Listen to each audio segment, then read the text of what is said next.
El poder de la esposa que ora, de Stormy Omartian. Este libro está dedicado con amor a mi esposo Michael, quien de forma constante me ha dado más de lo que jamás yo hubiera pedido. Tú y yo sabemos que la oración funciona. Mujer ejemplar, ¿dónde se hallará? Es más valiosa que las piedras preciosas. Su esposo confía plenamente en ella y no necesita de ganancias malavidas. Ella le es fuente de bien, no de mal, todos los días de su vida. Proverbios 31, 10 y 12. El poder. Primero que todo, permíteme aclarar que el poder de una esposa que ora no es una forma de obtener control sobre tu esposo. Así que no te hagas muchas ilusiones. En realidad es todo lo contrario. Es abandonar todo reclamo de poder en ti y para ti y descansar en el poder de Dios para transformarte a ti, a tu esposo, tus circunstancias y tu matrimonio. Este poder no se nos da para ser usado como un arma para devolver los golpes a una bestia indomable. Es un medio apacible de restauración apropiada a través de las oraciones de una esposa que desea más hacer lo correcto que tener la razón y dar vida más que vengarse. Es una forma de invitar el poder de Dios a la vida de tu esposo para su mayor bendición, que al final es la tuya también. Cuando mi esposo Michael y yo nos casamos, surgieron diferencias entre nosotros. La oración definitivamente no era mi primera opción. En realidad, estaba más cerca de ser el último recurso.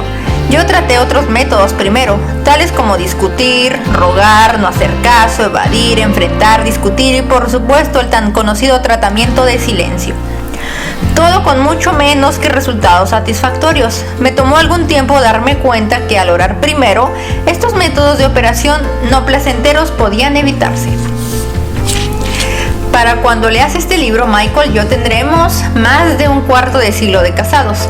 Esto no es menos que milagroso. Por cierto, no es un testimonio de nuestra grandeza, sino a la fidelidad de Dios para contestar oraciones.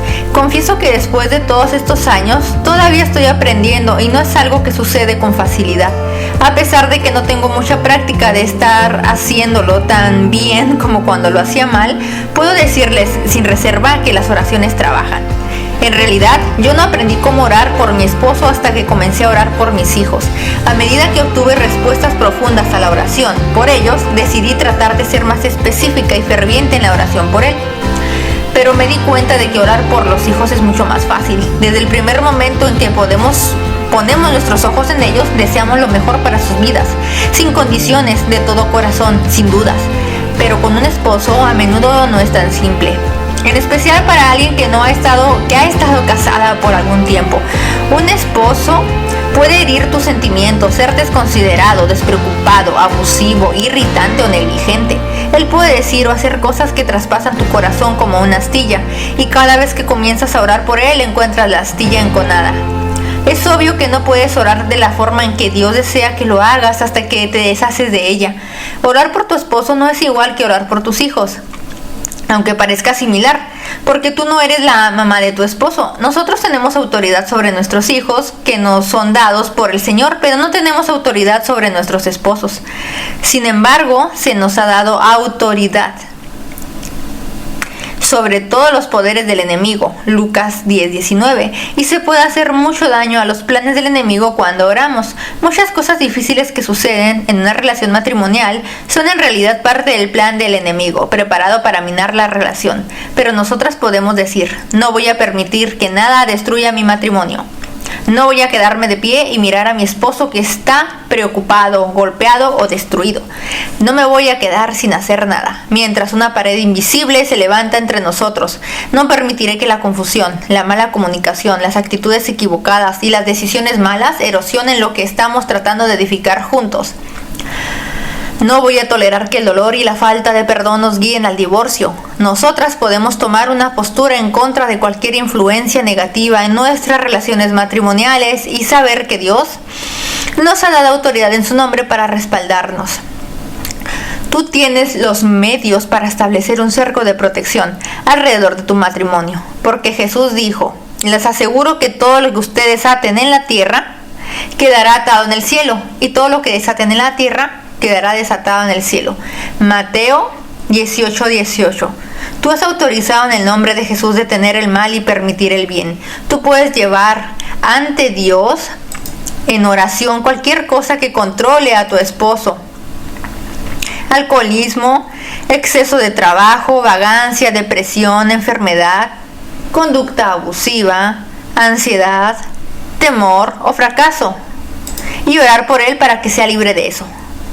Un momento, antes que descartes el matrimonio, les confieso que hubo un tiempo en que consideré la separación o el divorcio. Esta es una confesión vergonzosa porque creo que ninguna de esas opciones es la mejor respuesta para un matrimonio que tiene problemas. Yo creo en la posición de Dios en cuanto al divorcio. Él dice que no está bien y que le entristece. Lo último que deseo es entristecer a Dios. Pero sé lo que significa sentir ese desespero que nos impide que hagamos las decisiones correctas y que causa que una persona deje de tratar de hacer lo correcto. Comprendo la tortura de la soledad que te deja con el deseo de que cualquier persona mire tu alma y te vea.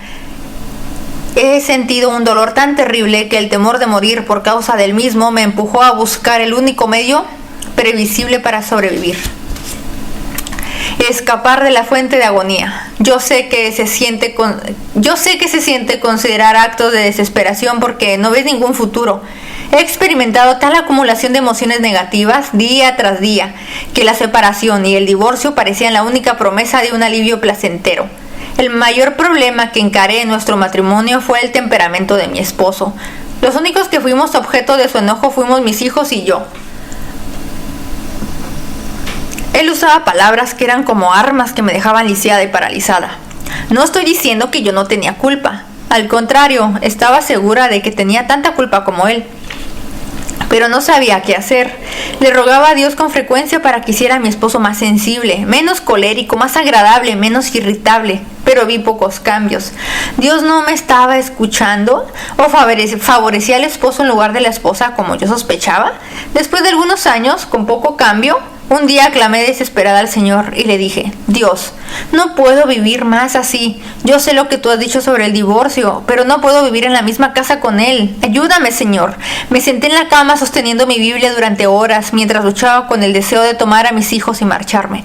Yo creo que debido a que recurrí a Dios con toda honestidad y le hablé sobre cómo me sentía, Él me permitió poder ver de forma exacta y clara cómo sería mi vida si me marchaba.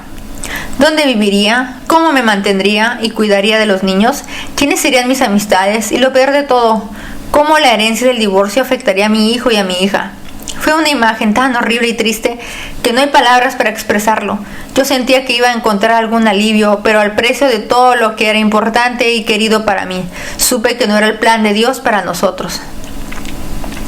Mientras me encontraba sentada allí, Dios también puso en mi corazón que si yo rendía voluntariamente mi vida ante su trono, sacaba de mi corazón el deseo de irme y le entregaba mis necesidades. Él me enseñaría cómo entregar mi vida en oración por Michael, cómo interceder de verdad por él como hijo de Dios, y en el proceso, Él revitalizaría mi matrimonio y derramaría sus bendiciones sobre ambos.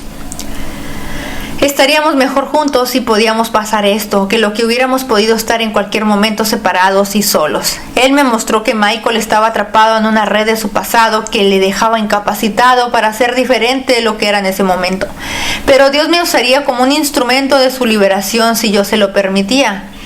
Dolía decir que sí a esto y lloré mucho, pero cuando lo hice me sentí con esperanza por primera vez en años. Comencé a orar cada día por Michael como nunca había orado antes. Vi cuán profundamente herida estaba yo y rencorosa que era con él. Yo no deseo orar por él ni pedirle a Dios que le bendiga. Solo deseo que Dios golpee su corazón con un rayo y le dé convicción de lo cruel que él ha sido, pensé. Tuve que decir una y otra vez: Dios, confieso mi falta de perdón hacia mi esposo. Líbrame de todo esto. Poco a poco comencé a ver que ocurrían cambios en ambos. Cuando Michael se enojaba, en lugar de reaccionar de forma negativa, oraba por él. Le pedí a Dios que me revelara qué estaba causando su enojo. Él lo hizo. Le pregunté qué podía hacer para mejorar las cosas. Él me mostró. El enojo de mi esposo se tornó menos frecuente y se calmaba más rápido. La oración de cada día edificó algo positivo. Todavía no hemos llegado a la perfección, pero hemos caminado un gran tramo. No ha sido fácil, sin embargo, estoy convencida de que vale el esfuerzo de caminar a la manera de Dios. Es la única forma de salvar un matrimonio. Las oraciones de la esposa por su esposo tienen un efecto mucho mayor sobre él que las de cualquier otra persona, aún su madre. Lo siento, mamá. Las oraciones de una madre por su hijo en realidad son fervorosas, pero cuando un hombre se casa, deja a su padre y a su madre y se vuelve uno con su mujer. Mateo 19:5. Ellos son un equipo, una unidad, unidos en espíritu. La fortaleza de un hombre y su esposa, unidos en la presencia de Dios, es mucho mayor que la suma de fuerzas de cada uno de ellos de forma individual.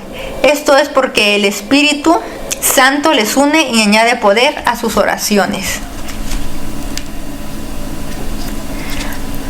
Por eso es que hay tanto en juego si no oramos. ¿Puedes imaginarte orar por el lado derecho de tu cuerpo y no por el izquierdo? Si el lado derecho no está sostenido y protegido y se cae, va a traer consigo al lado izquierdo.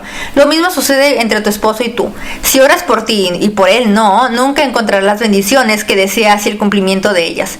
Lo que le sucede a él le sucede a ti. Te sucede a ti y no puedes evitarlo. Esta unidad nos da un poder que al enemigo no le gusta. Debido a esto, él busca la manera de debilitarla. Él nos da cualquier cosa que nos haga caer, ya sea autoestima baja, orgullo, la necesidad de tener la razón, mala comunicación o rendirnos a nuestros deseos egoístas. Él te dirá mentiras como: nada va a cambiar nunca. Tus fracasos son irreparables. No hay esperanza para la reconciliación. Tú vas a ser más feliz con otra persona.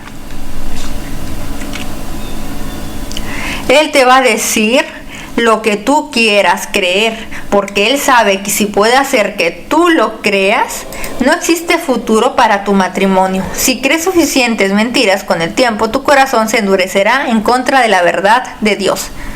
En cada matrimonio roto hay por lo menos una persona cuyo corazón está endurecido contra Dios. Cuando el corazón se endurece, no hay visión de la perspectiva de Dios. Cuando somos desdichados en el matrimonio, sentimos que cualquier cosa será mejor que lo que estamos experimentando, pero no vemos toda la imagen, solo vemos la forma en que está, no la forma en que Dios desea que esté. Sin embargo, cuando oramos, nuestros corazones se vuelven suaves para Dios y recibimos una visión. Vemos que hay esperanza, tenemos la fe de que Él restaurará todo lo que ha sido devorado, destruido y comido del matrimonio. Yo les compensaré a ustedes por los años en que todo lo devoró ese gran ejército de langostas. Joel 2:25. Nosotros podemos confiar en que Él se llevará el dolor, la desesperanza, la dureza y la falta de perdón. Somos capaces de ver su habilidad para resucitar el amor y la vida de los lugares muertos. Imagínese el gozo de María Magdalena cuando fue a la tumba de Jesús la mañana siguiente, después de que Él había sido crucificado, y encontró que Él no estaba, después de todo, muerto, sino que había sido resucitado por el poder de Dios. El gozo de ver que algo muerto sin esperanza es traído a la vida es el gozo mayor que podemos conocer. El poder que resucitó a Jesús es el mismo poder que resucitará lo que está muerto en tu matrimonio y pondrá vida de nuevo en ello. Con su poder Dios resucitó al Señor y nos resucitará también a nosotros. 1 Corintios 6:14. Este es el único poder que puede hacerlo, pero esto no sucede sin un corazón para Dios que esté dispuesto a luchar en oración, crecer durante los tiempos difíciles y esperar por el amor que sea resucitado. Tenemos que pasar por el dolor para llegar al gozo. Una oración a la vez. No te abrumes por las muchas maneras que hay para orar por tu esposo. No es necesario hacerlo todo en un día, una semana o incluso un mes. Deja que las sugerencias que aparecen en este libro te sirvan de guía y luego ora para que el Espíritu Santo te dirija. Donde hay temas difíciles y necesitas dar un paso hacia adelante, el ayuno hará de tus oraciones algo más efectivo. También usar las escrituras para orar por tu esposo es algo poderoso. Eso es lo que he hecho en las oraciones al final de cada capítulo, siempre que veas una referencia de la escritura. Sobre todo, no des lugar a la impaciencia. Ver las respuestas a tus oraciones puede tomar tiempo, en especial si tu matrimonio tiene heridas profundas o sufre tensión. Sé paciente para perseverar y esperar en Dios, para recibir sanidad. Mantén presente que ustedes dos son personas imperfectas. Solo el Señor es perfecto. Pon tu mirada en Dios. como la fuente de todo lo que deseas que suceda en tu matrimonio y no te preocupes de cómo sucederá. Orar es tu responsabilidad. Responder es el trabajo de Dios. Déjalo en sus manos.